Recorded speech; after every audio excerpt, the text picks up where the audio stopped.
Warning: the following program is solely intended for a mature audience. Any of the idiotic opinions and views expressed on this show are solely opinions of Dark Fringe Radio and not of its advertisers, which is completely pointless because this poorly produced, dumbass podcast has no advertisers. Furthermore, any rebroadcast or redistribution of Dark Fringe Radio podcast without the permission is strictly prohibited. If you do, we will find you. Then we will send 3 black-eyed children to your home or office to collect your soul. Thank you. Enjoy the show.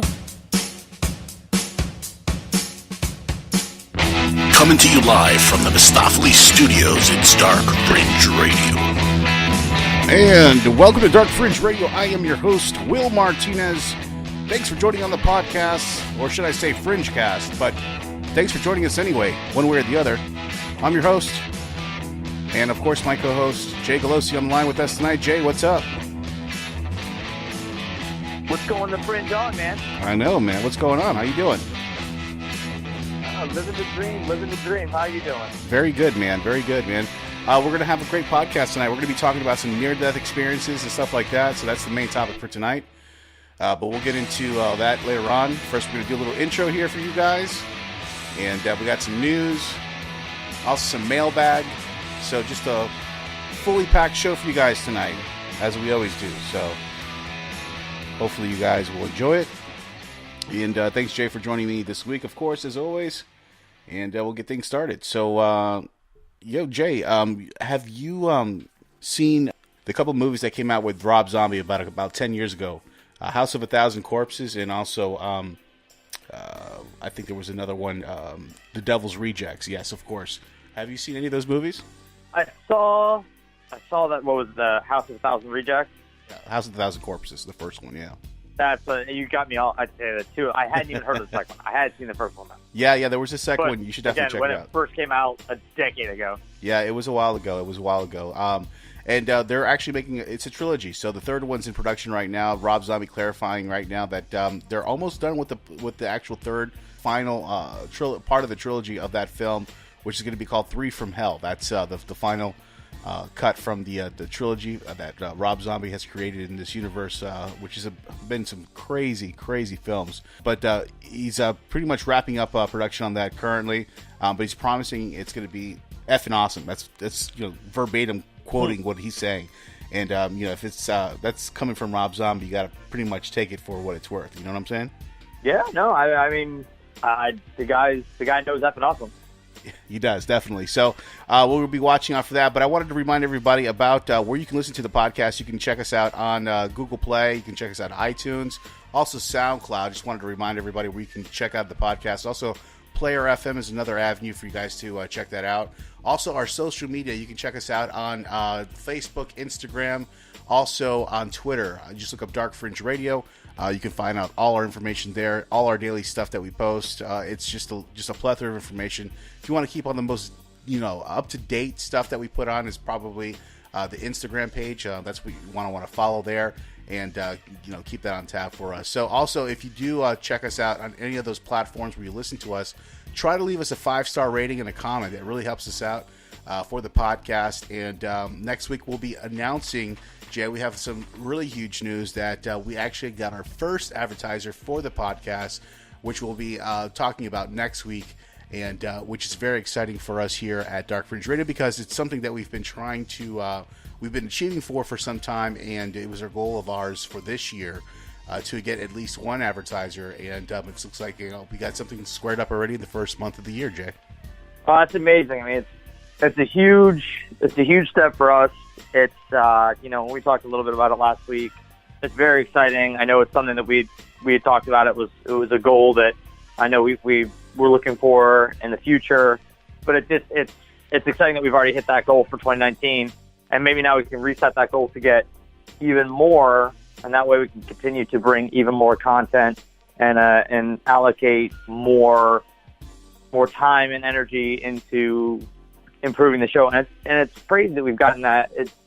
But this is our 47th episode, So That's in right. less than a year's worth of episodes, we've already gotten an advertiser. That's pretty awesome. That's pretty good. No, it's absolutely is, and yeah, that's the goal, man. It's the goal is to get more and more for the year, and be able to get a bigger platform for us to be able to disseminate all this information to you guys in obviously a entertaining way. So all the help that we can get from you guys is just continue to do that, to give us 5-star ratings and likings on the listening platforms, like I said, on Google Play, iTunes, all that stuff. Just continue to do that for us, and we'd really appreciate it. So that just helps out the show. Jay, it looks like we have some mailbag questions again this week, so we're going to get into that here in a second.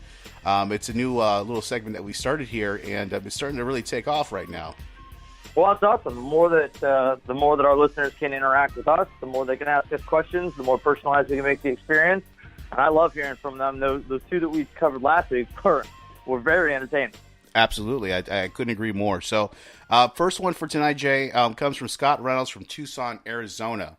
And the subject of the email comes over. It says, ghost hunting apps. I don't know if you're familiar with any of that kind of stuff, but he's talking about ghost hunting apps. And let me read the email here. He says, "Hi, guys. My name is Scott from Tucson. I've wanted to know if you guys, and he didn't write this very well, if you guys have ever tried using ghost hunting apps for the phone or tablet.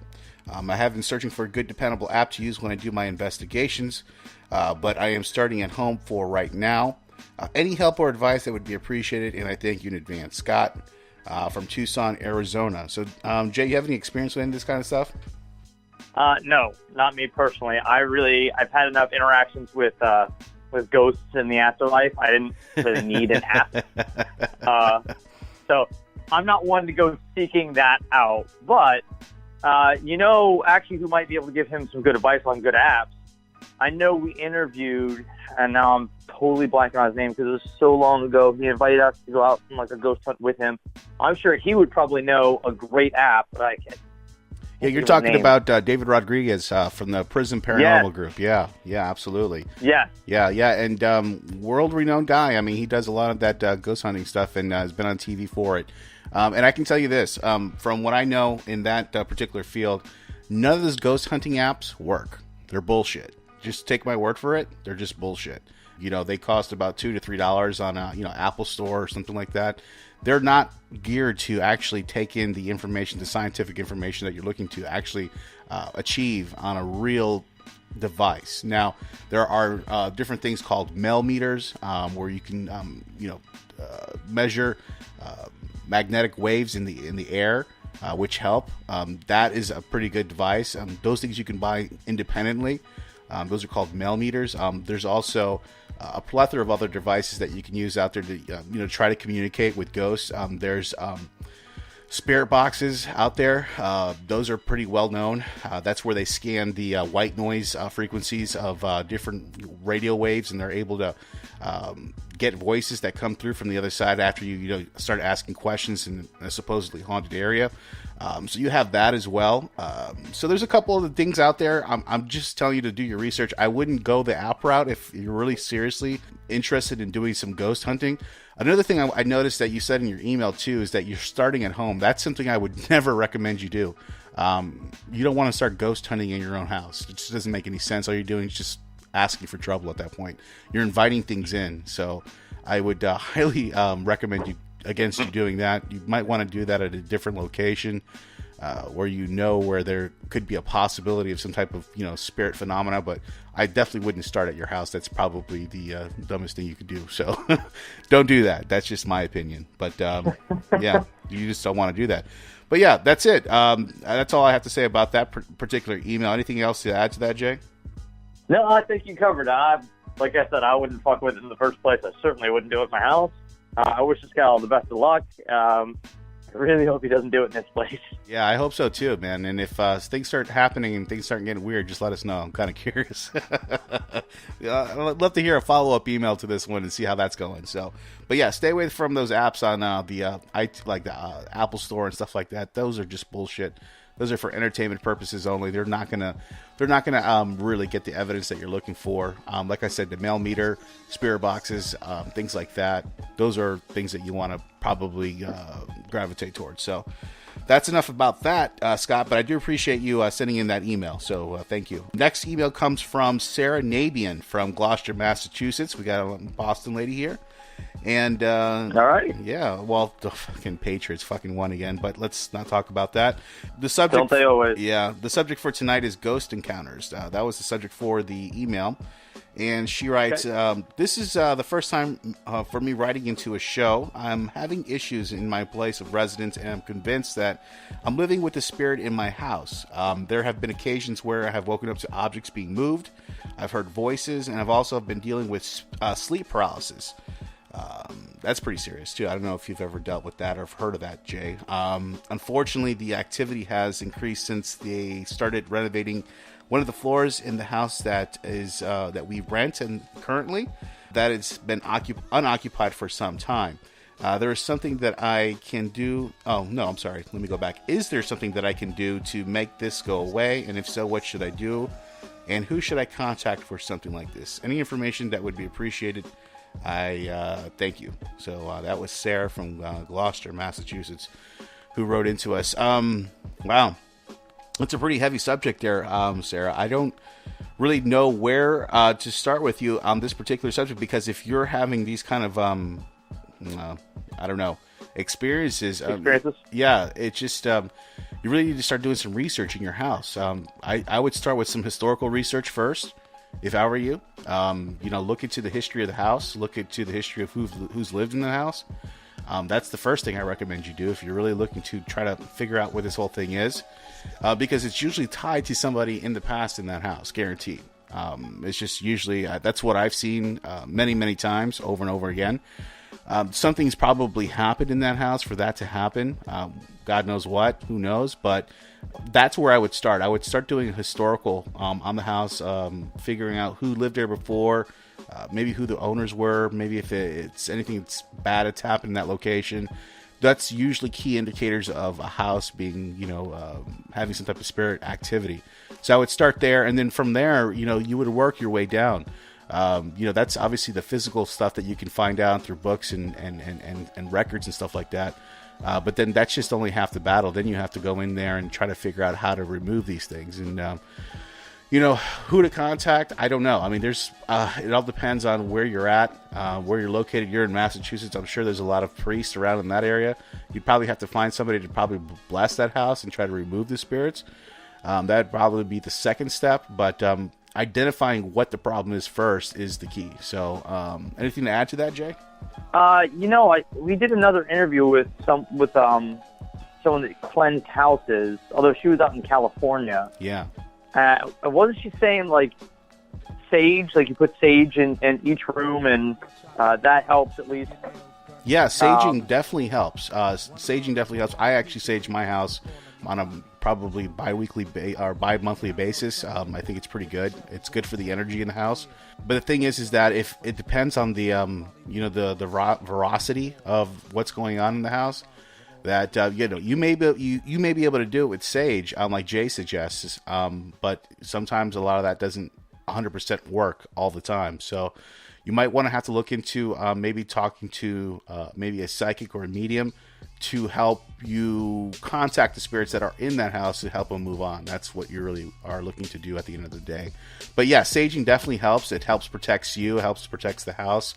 Definitely rids a lot of the kind of pesky type of spirits and bad energy that'll just be lurking around your house. So that was a good suggestion, Jay. I try. All right, man. Well, that's the mailbag, man. And thanks for you guys for sending in that stuff. We really appreciate it, and we do encourage anybody else to, if you have any questions, please send that to us. Suggestions, show, guests, if you want to be a guest on the show as well.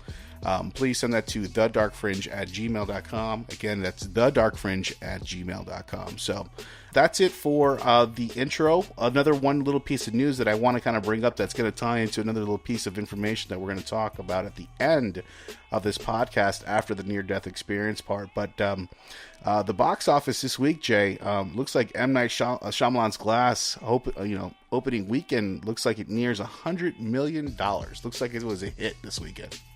Yeah, and I can tell you that I personally contributed about $20 to it. Well, there you go. And we're going to talk all about that too, Ben. You're going to give us a full rundown and review about what you saw, how the movie was, and what your take was on it later on after the near-death experience stuff, right? Yeah, I'm down. Very good. All right. So we'll be getting into all that here in a second. We'll be getting to near-death experiences here and following that up with a movie review. So you guys just please stick around and enjoy the podcast. The evidence thus far suggests that in the first few minutes after death, consciousness is not annihilated. Whether it fades away afterwards, we do not know. But right after death, consciousness is not lost.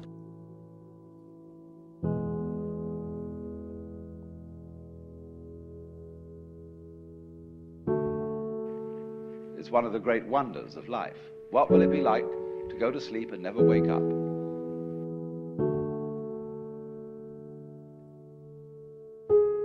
Remembering that you are going to die is the best way I know to avoid the trap of thinking you have something to lose. You will find out, it'll pose the next question to you. What was it like to wake up after having never gone to sleep? That was when you were born. I started getting depressed. I thought, what kind of purpose do I have to live? I mean, are you just here to live to die? I mean, is there not a purpose for me? Is there not a purpose in life?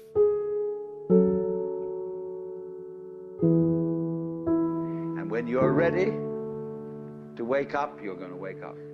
And if you're not ready, you're going to stay pretending that you're just a little, poor little me.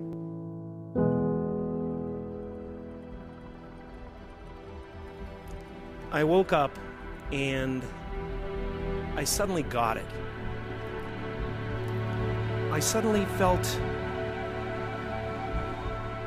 who is it that's aware that I'm thinking? And suddenly I was thrown into this expansive, amazing feeling of freedom. You suddenly see that there isn't a grain of dust in the whole universe that's in the wrong place. That you understand completely, absolutely, totally what it's all about. The experience you are having, which you call ordinary everyday consciousness, pretending you're not it, that experience is exactly the same thing as it. There's no difference at all.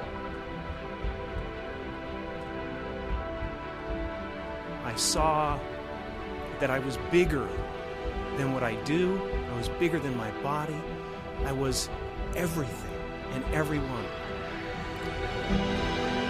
Take us through it. What happens to you as you find yourself submerged underwater? Well, I was submerged and the force of the water had me absolutely pinned to the front deck of the boat. This is while you're under the water with no air, you can't breathe, you're completely submerged. And at that time, I gave my life over to God and truly and sincerely asked that God's will be done. And at that moment, everything changed. I was very calm and peaceful and felt great.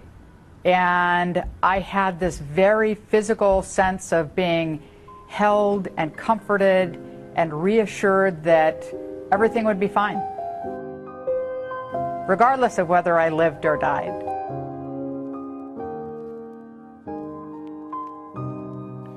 I was no longer a fragment of the universe. I was the universe.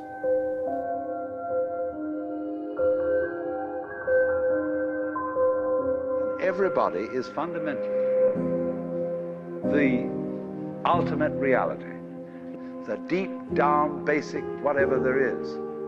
And you're all that. Only you're pretending you're not. Now I understand why we die.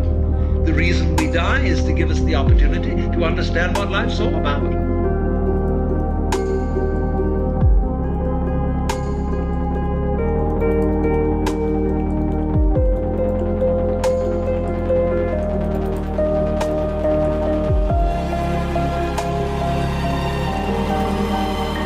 And when you find that out, you laugh yourself silly. Welcome back to the podcast, and we're going to be talking about near-death experiences here tonight, Jay. Actually, it was a suggestion from an email that we got on the mailbag from last week from a listener who was talking about how he had a couple or one or two near-death experiences and how it's changed his life in the ways where he can currently now, have psychic abilities and is able to, see things after that. And so we're going to be talking about that and, how people, have experiences like that and come out different. And what I mean by different is, we're talking about people who, 1 minute are just normal like you and I, and next minute are talking a different language or having the ability to talk a different language or are having, past life regressions or just a plethora of just different types of things that are happening. So, Jay, have you ever had a near-death experience? We talked about this a little bit last week. I personally have never had near-death experience to where, like, my life flashed before my eyes or I saw light, like a tunnel, not like that. I've been in a couple nasty car accidents. I've been in a couple real nasty scrapes where, you could say I was in a life or death situation, but at no point have I ever been so close to death that I personally experienced that. Now, I've recently had, my father passed in June, and I've had some very interesting interactions since he's passed. And my uncle passed Father's Day a couple years ago, and I was very close to my uncle. And my mom told me a story about some of his last moments on this planet, and they both lead me to believe in. I already believe in the afterlife. I already believe that there's things out there they can't explain.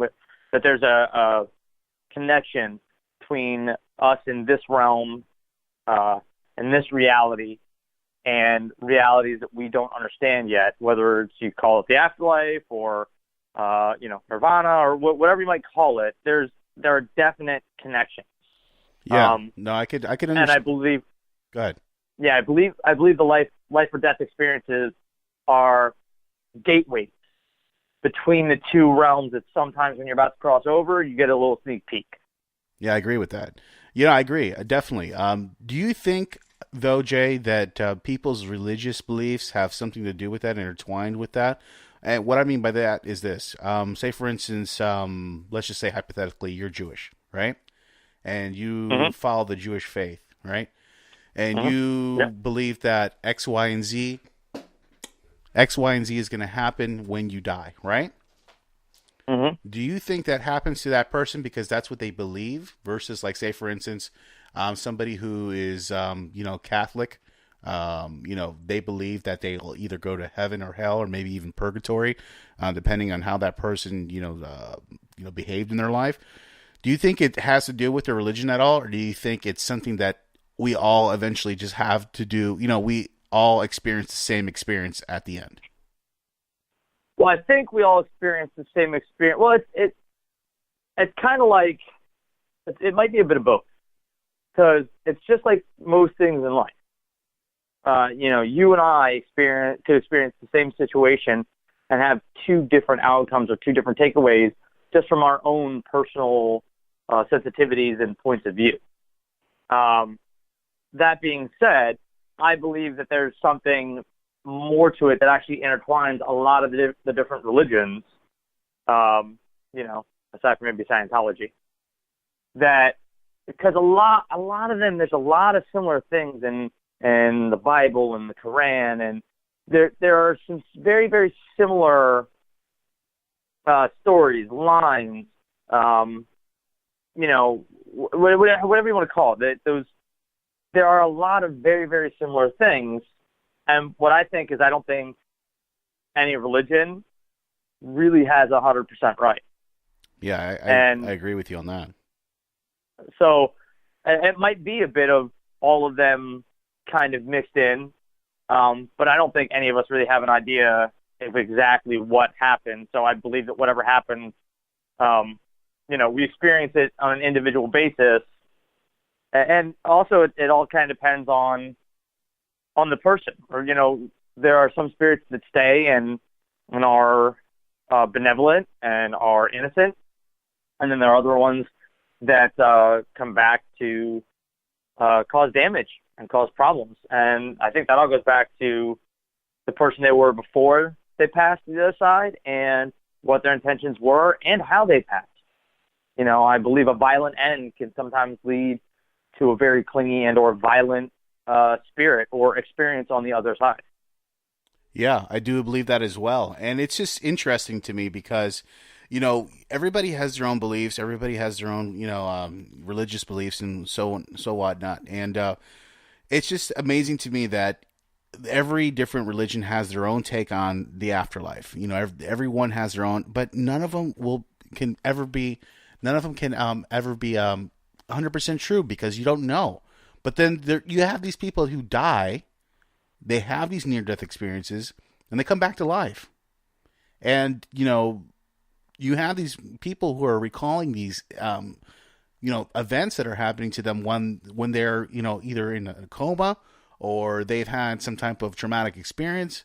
So, it's a very interesting thing. And I'm going to play something real quick here, Jay, that I want you to listen to. And, it's a couple of accounts of people talking about crossing over into the afterlife and what they've experienced, okay? Yeah, I want to hear it. All right, hold on one second.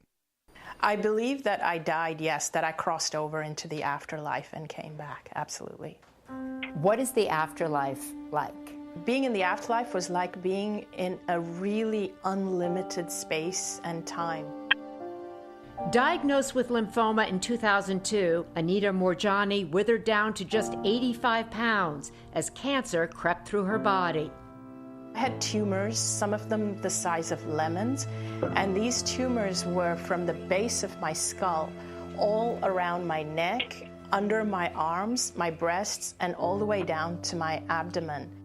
One February morning in 2006, Anita slipped into a coma where she says she died and crossed over. I felt as though I was above my body, but it was like I had 360-degree peripheral vision, but not just in the room where my body was in, but beyond the room. Morjani, who says she is more spiritual than religious, says she was reunited with her father, who told her to turn around. He said that I've gone as far as I can, and if I go any further, I won't be able to turn back. But I felt I didn't want to turn back because it was so beautiful. For the first time, all the pain had gone, all the discomfort had gone, all the fear was gone. I just felt so incredible. Although reluctant to return to her body, she said she had a realization that if she did, she would heal quickly. Within 4 days, my tumors shrunk by 70%. Do you think that your experience with death allowed you to actually live the life you're living now? Absolutely. Death taught me how to live. There we are. While Anita's story is shocking, it's not nearly as unique as you might think. Just a minute. 12-year-old Annabelle Beam also says she crossed the line between life and death. At 4 years old, Annabelle was diagnosed with a chronic digestive disorder that affected the way food traveled from the stomach to the large intestine. In and out of hospitals for years, she spent most of her time in pain, unable to eat or drink. She was always so sweet and gracious that she wasn't making a big deal out of it. She just was kind of suffering in silence. The pain consumed her. I told my mom, Mama, I want to die and go to heaven with Jesus where there is no more pain. I don't want to be in this much pain for the rest of my life. I remember the words coming out of her mouth. And I remember thinking, that can't be what she said. She doesn't know anything about giving up. Like, she's a fighter. Just days later, Annabelle fell from this tree. And I just remember hitting my head 3 times on the way down and just falling.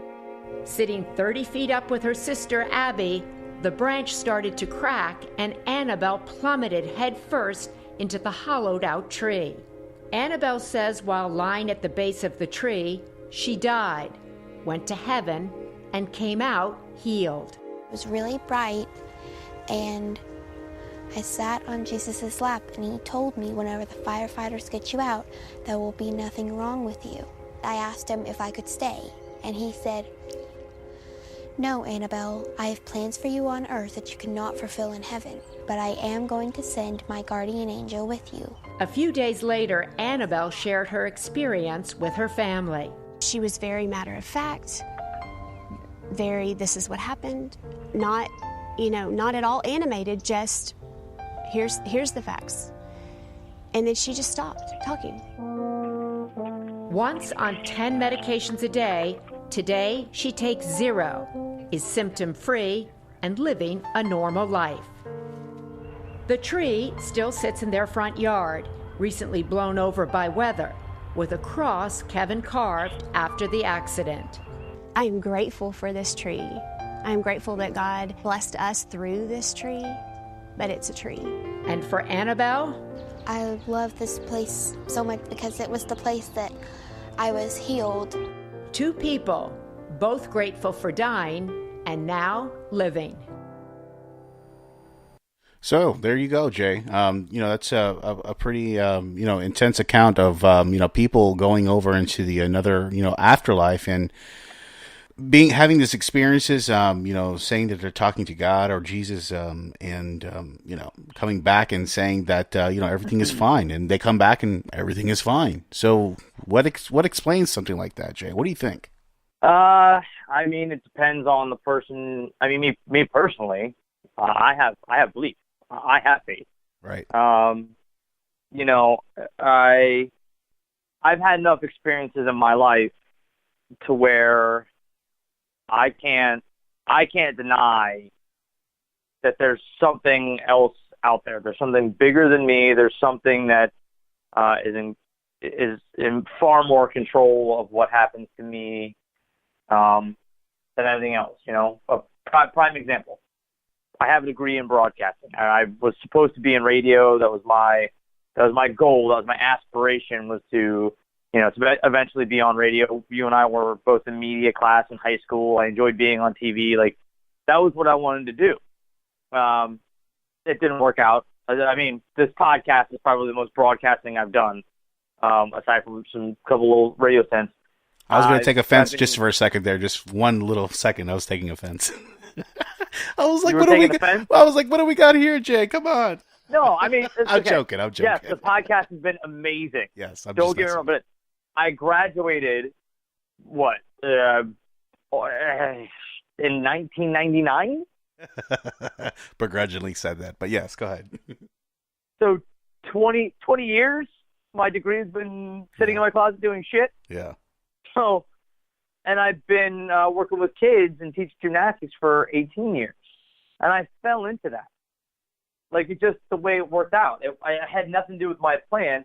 There was something that was leading me to where I was supposed to go. And much like, there's a million other examples that I can point at in my life to where it had nothing to do with decisions I made. It had nothing to do with plans I made or goals I set. It really, things tend to happen the way they're supposed to happen. And you can't explain that by coincidence. You can't explain that by, it's just, it is what it is. You can't, there is something kind of directing, leading our life. There's an energy that connects all of us that kind of pushes us where we're supposed to go.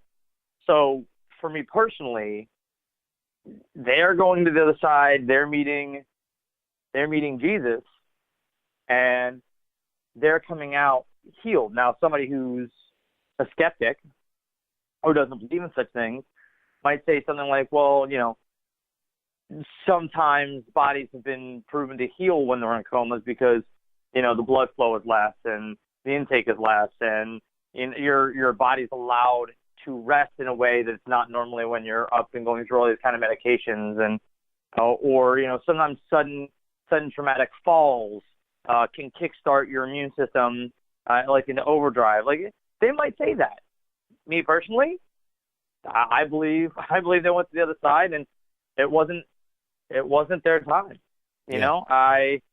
That's my personal belief. When my Uncle Jimmy passed, my mom was saying that he was My mom and her father, my pop-pop, were very, very close.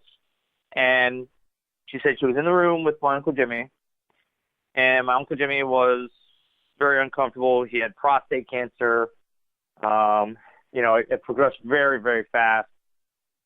And he had said, as it was just the two of them physically in the room, she said that he asked about my grandfather. He asked about my pop-pop and asked if my mother thought that my pop-pop was proud of him. And she, of course, said, yeah, he loved you. I know he was, you guys had he was hard on you, but it came from a good place because he always did care about you. He loved you. He just wanted to see you happy.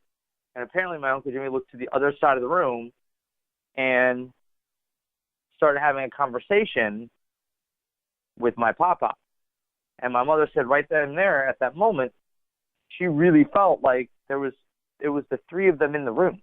She could feel him there. And that's interesting, we hear that a lot with people that are in, hospice, in the last, dying moments of their life, where, they're having conversations with people that, have crossed over already. Mm-hmm. So and the next morning he was gone. Just like that. Just like that. Yeah. Yeah. Well, that's very sad. It's just amazing to me, though, that, people are having these experiences. I've had a couple of these experiences myself in my life. I've had two near-death experiences, once at a very young age and once at the age of 7. So the first one was at the age 4. I fell out of a third-story window and fell on the first-story roof, and that was at the age of 4. I don't really remember much about that experience, to be quite honest. I was very young. I would have to do some type of, hypnotherapy to go back to see what happened during that time. But I can honestly sit here and tell everyone and yourself that I don't remember anything from that particular experience. The second one, though, I actually fell out of a moving van while it was doing about 40 miles an hour on Seacrest Boulevard, which is just it's a main road here locally, and I remember that day pretty vividly. This was early 90s. I would say maybe late 80s. My dad put me in the van. It was one of those vans typical vans from the 80s. Chevy, and it was one of those things where he put me in the car and thought he closed the door properly, and during that time nobody wore seatbelts, and there was really no. Safety wasn't of big concern in the late 80s and early 90s when it came to seatbelts. Survival of the fittest. Yeah. You just kind of had to, it is what it was at that time. But, I remember taking off from the gas station and where we stopped, and after him putting me in the car and going down the road, and literally about 10 minutes later, as we're going down the road, I remember putting my arm on the door. To just hold myself up, just put my weight on it. And as soon as I did that, I fell right out the fucking door. The door opened and I went straight out. I remember hitting the floor and then blacking out. And then I remember being somewhere where it was just bright, like super, super bright, where I couldn't even barely open my eyes. It was like, I couldn't even explain it. It wasn't even like if you were in a room and there was a light flashing. It was like everything was light. Everything, like the floor, the ceiling, everything. It was so bright that you couldn't really, you couldn't barely see. Like I said, you could barely keep your eyes open. And I remember just that. I don't remember anything else. I don't remember anybody talking to me. I don't remember hearing any voices. I don't remember anything like that. And then next thing I know, I'm waking up in the hospital. So, again, ever since I've had that experience, at a young age, I think of, I don't know, it's maybe opened another side of my brain as well. I have become very intuitive in a lot of different ways because of that, I think. I don't know. Maybe coming so close to death has a lot to do with it. I don't know. I do believe that this does happen to people who do have a brush with death because they end up on the other side of the realm and they get a peek, like you said, Jay. They get a glimpse into the other side of the world, whether it be a parallel universe, heaven, whatever you want to call it. Everybody has a name for it, but that's what I think what happened. You know what I mean? And again, I can't explain it. I don't know what happened. It happened to me. It happened to me twice. I don't know what happened the first time, but I can tell you what happened the second time. And that's my experience with that. And, I have my things that I deal with on a daily basis, and, I see things and stuff like that. But, you got to learn how to control all that. And that's a separate side of it. But, once you've had that side, that glaring side of the afterlife, or whatever you want to call it, it does open you up in some weird way, man. It really does. I believe it. I've never, like I said, I've probably the closest I've ever had was I was in a Mustang in Tennessee that got launched out of a ditch and landed right directly on the front end. I wasn't wearing a seatbelt. Oh, that's and there great. was no airbags. Nice. So you dukes the hazard a car right into a ditch, huh?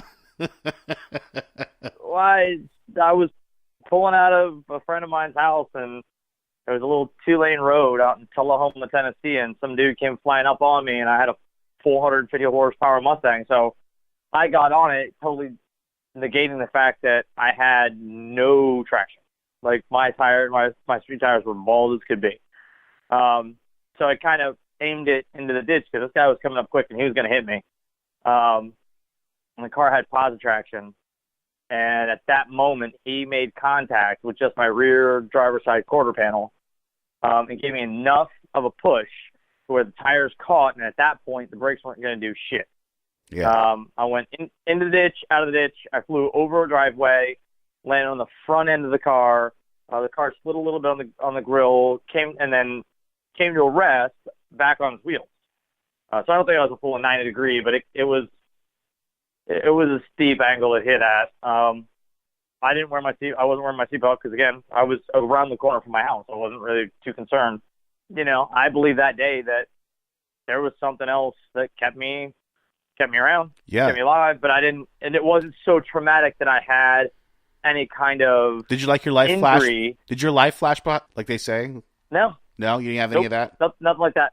That's why I don't think I was that close to death. I mean, it was a very scary moment. It was very dangerous. I can remember the feeling of the car being airborne and hitting the brakes and thinking to myself, why aren't these working? Like, there was nothing traumatic. Like, at no point in my life flashed before my eyes. I never felt like I was really in that much danger. It was scary. Don't get me wrong. It was scary as shit. Oh, I'm sure it was.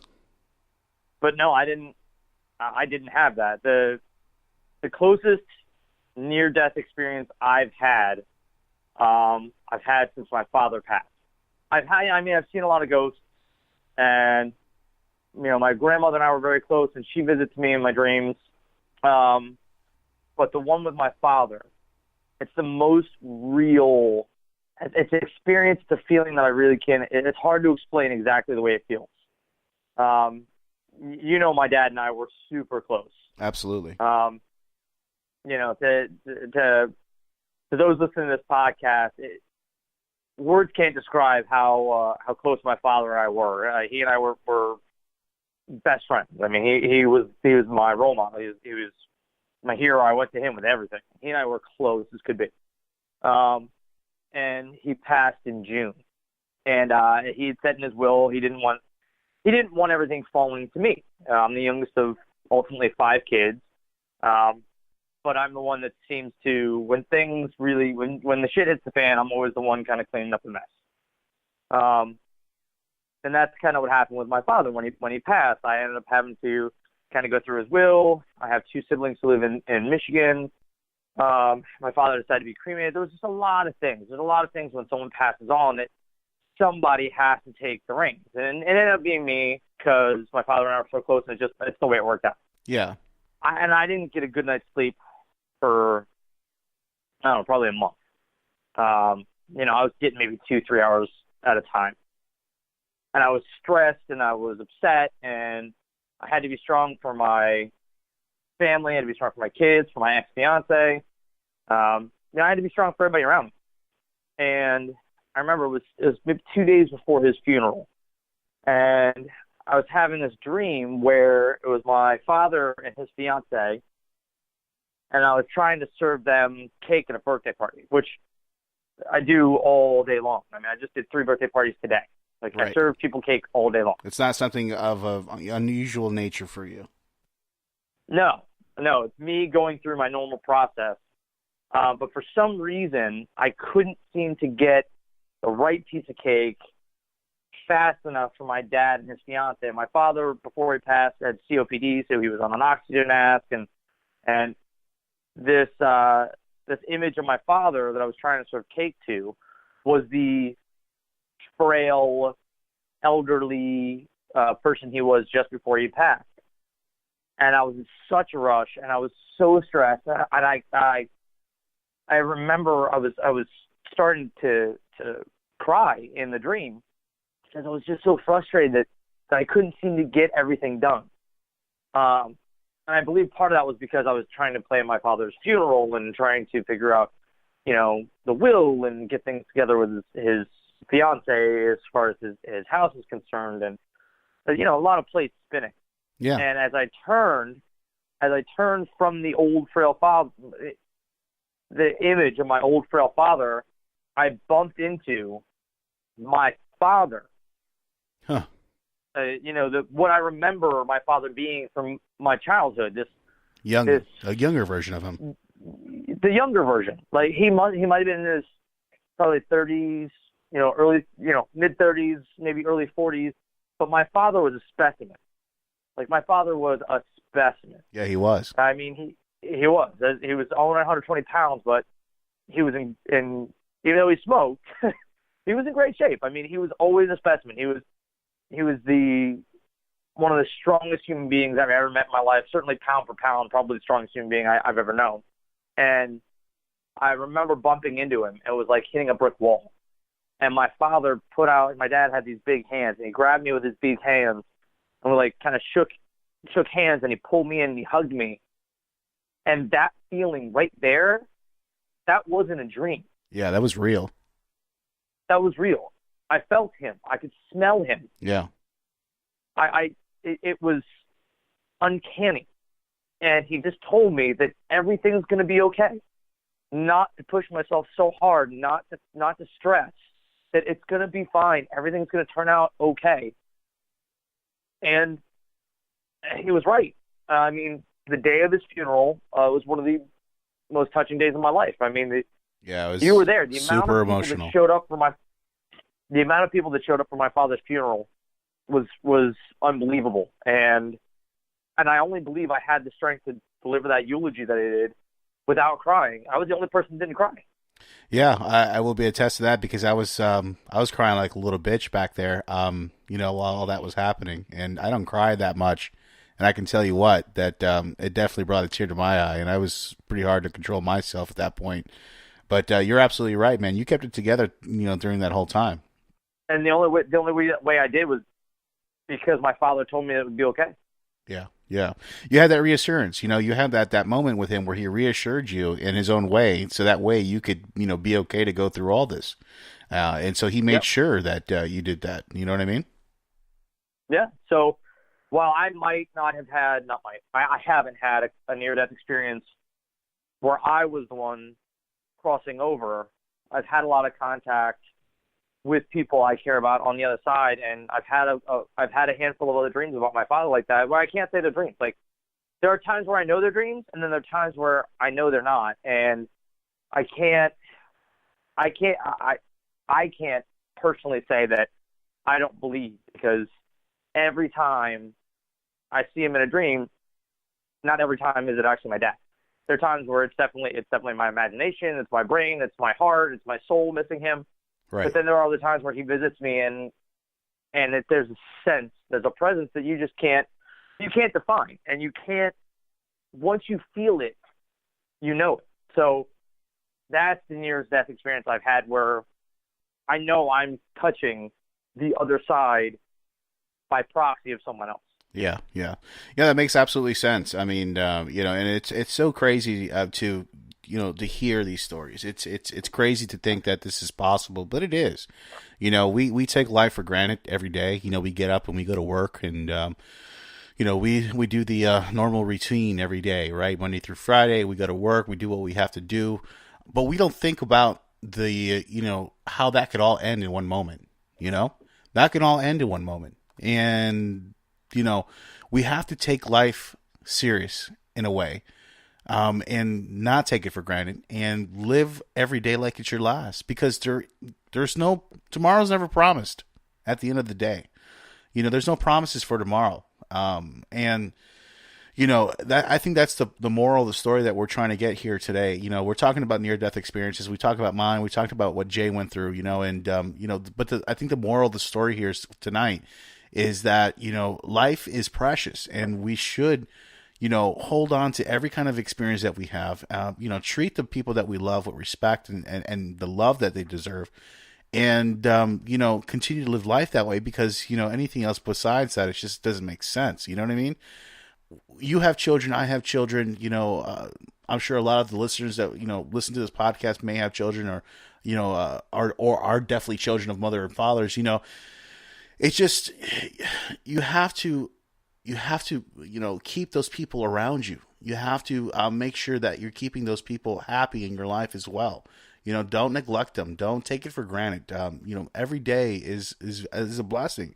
Whatever denomination, religion you believe in, it doesn't matter. I don't care. But at the end of the day, we can all agree that every moment here on this earth is a great moment. So everybody keep that in mind. So I think that's a pretty good ending for the podcast tonight. I would agree. So that's it for the near-death experiences. We're going to let that go for tonight. Jay, I want you to talk about your experience this weekend with Glass. Now, Glass is the third trilogy of the part of the M. Night Shyamalan series that he came out with. First Unbreakable, then he came out with Split, and at the end of Split, everybody figured out, well, obviously the Easter egg was dropped that, Split and Unbreakable were actually part of the same universe. And now this third film, Glass, brings it all together. Now, Jay, you saw it over the weekend, that's correct? I did see it over the weekend. Yeah. So please give me your overall take. What did you like about it? How was it? Tell me, please. Give me an idea of what happened. Well, it's kind of, in a weird roundabout way, a superhero movie. It's a weird take on comic books and how good and evil can be perceived depending on your point of view. I found it to be very interesting. It's a different kind of take, a different point of view that M. Night Shyamalan has put on this superhero theme, which is a really big one right now. I mean, between Marvel and DC, I mean, one of their movies is the biggest movie of the year every other month, it seems. Yeah. And the new trailer for Spider-Man: Far From Home just came out. That movie looks great.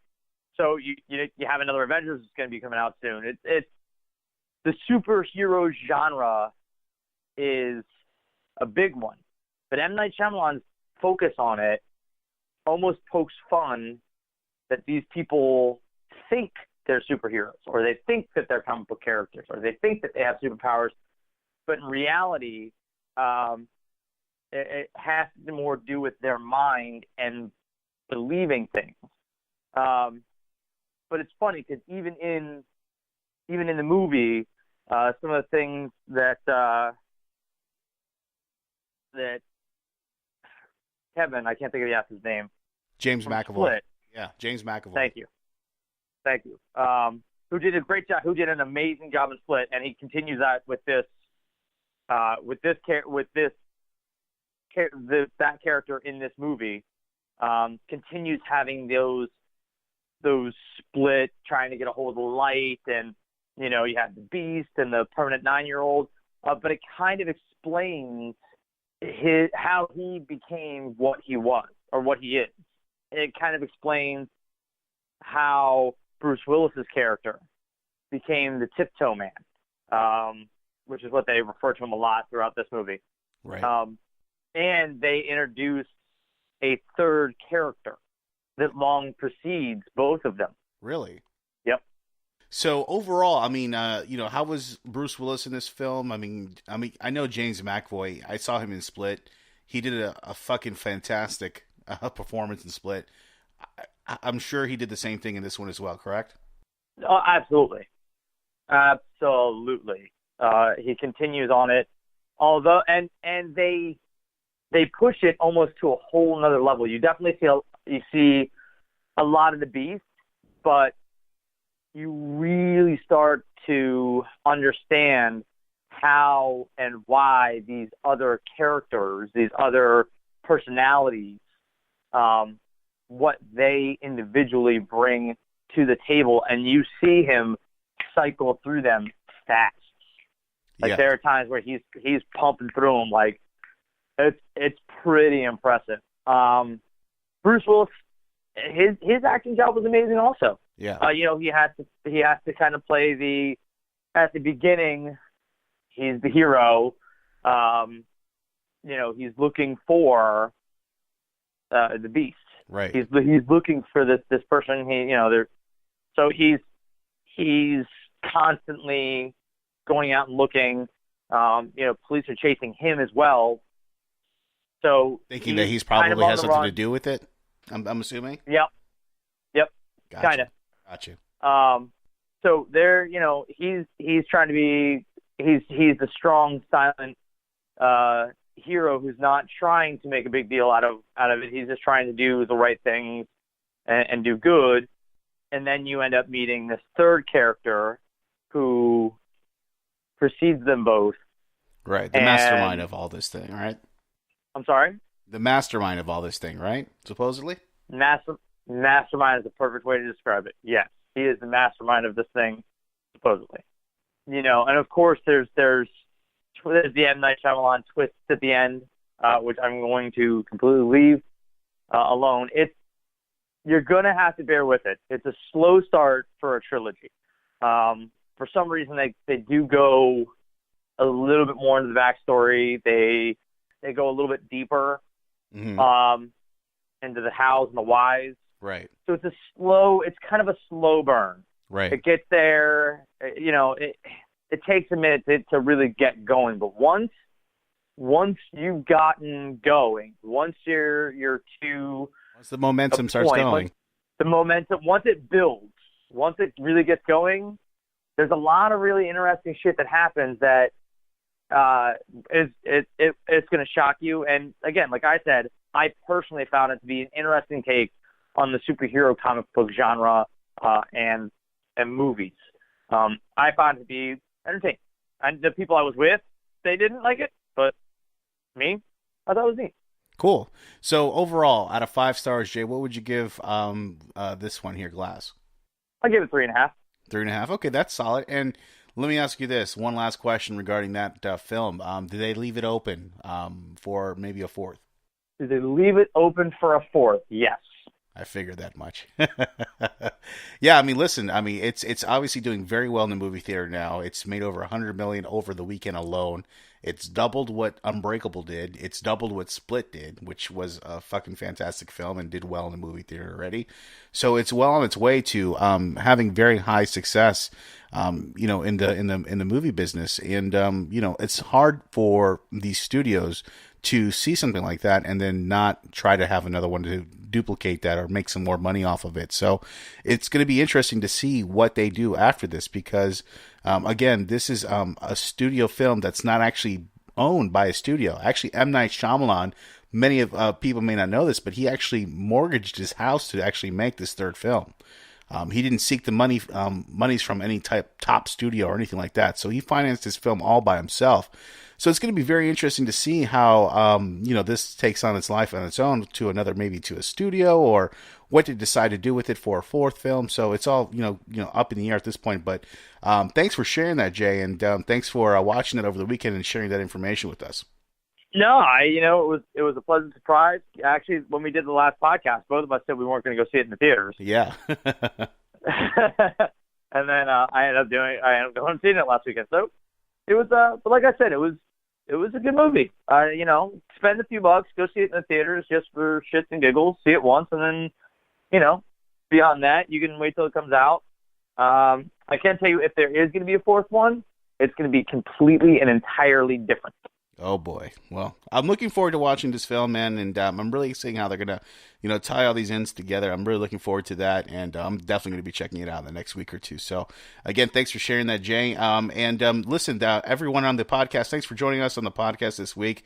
Again, you can listen to us on Google Play, iTunes, SoundCloud. Player FM, any one of those, you can check us out there. And, of course, our social media on Instagram, Facebook, and Twitter. Just look up Dark Fringe Radio. Please give us a 5-star rating and liking and all that stuff. And if you have any suggestions for the show, please send that to us at thedarkfringe@gmail.com. I'm your host, Will Martinez, and for Jay Galosi, my co-host for the week, of course. And thanks for joining us on the podcast. We'll have another episode for you guys next week, and enjoy. And thanks for coming on the podcast. We'll see you.